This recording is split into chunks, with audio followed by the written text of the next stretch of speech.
ए भैया काहे उदास वाला हो?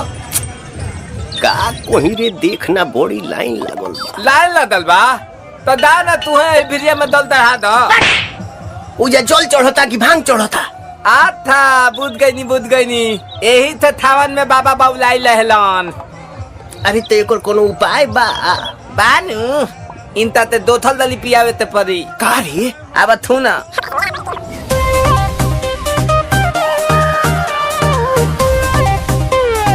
हर हर बम बम।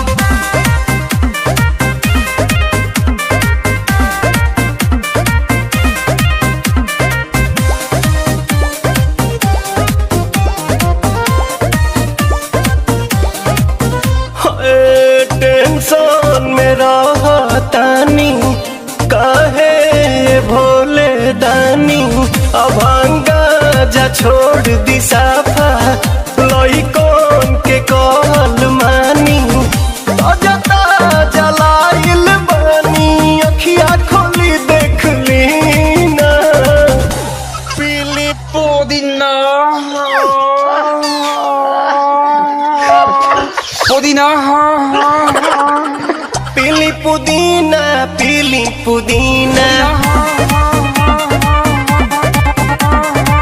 सावन भरही असो भंगिया के बिना।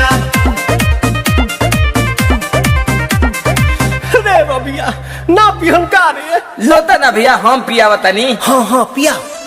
भनिया धोतुलावा थोली बतली तवे तदी भनिया धोतुलावा थोली बतली तवे तदी ए तबे लतालाई तली बाबा ए तलोते तदी ए तबे लतालाई तली बेलूरा ताता तली जनतानी बाबा रउआ भंगिया के बिना कम न चलेला एको दिन राम तनी का ख्याल करी सेवा करके अपन हो चढ़ल बटे सावन के महीना राम। रुको भौजी ये लोग के समझावतनी।